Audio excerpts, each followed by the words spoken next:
Summer means children are out of school, and that can mean trips to exciting destinations. One place kids don't want to visit is the emergency room. There are things you can do to protect your child's health and make sure a stop at the ER stays off their summertime itinerary. For young people, the living should be easier during the summertime.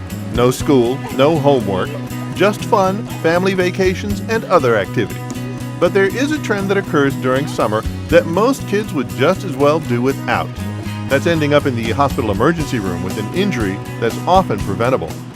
Injuries go up, of course, with kids in the summertime because they're out of school, because they're more active. The weather is conducive to being outside and having outside activities, and there are plenty of activities planned.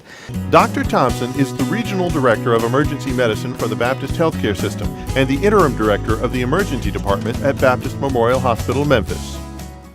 So some of the top things that kids get in trouble with or get injured from is most commonly falls. Falls usually result from the time children spend on playgrounds, since many pieces of playground equipment get kids a foot or more off the ground.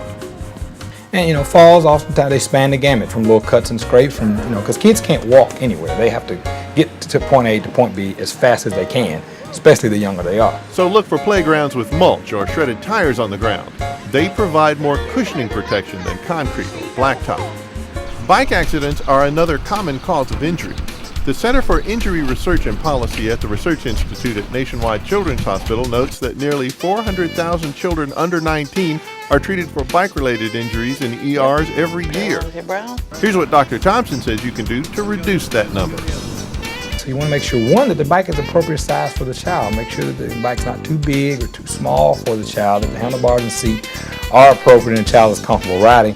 But then the safety measures that you need to do, of course, is have your child wear a helmet and pads to prevent any just minor injuries from cuts, scrapes, and bruises. Next on the list of the most common summertime injuries are burns, which can happen both inside the house and outside.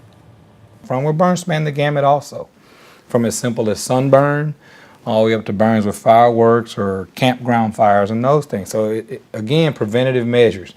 Sunscreen with a good SPF for kids who are going to be outside playing, hats, those kind of things prevent a bad sunburn. Fireworks, really, just go see a fireworks show. Parental supervision can help prevent a lot of problems, particularly with the increased number of motorized vehicles in use by young people. Dr. Thompson warns against putting complete trust in older children to watch out for younger siblings, because kids don't always avoid the risky maneuvers that cause injuries. Also on the list of summertime risks are drownings and near drownings.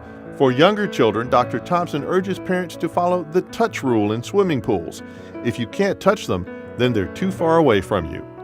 And then just, around the pool, make sure you have a gated pool with a fenced pool with a gate that self-closes, that has a hinge spring that closes and locks on its own when somebody goes in and out, because that's how kids get in trouble, by walking into the pool unsupervised when it's unlocked. So one of the main keys to staying out of an emergency room is having the right amount of parental supervision. For Smart Medicine, I'm Doug Johnson.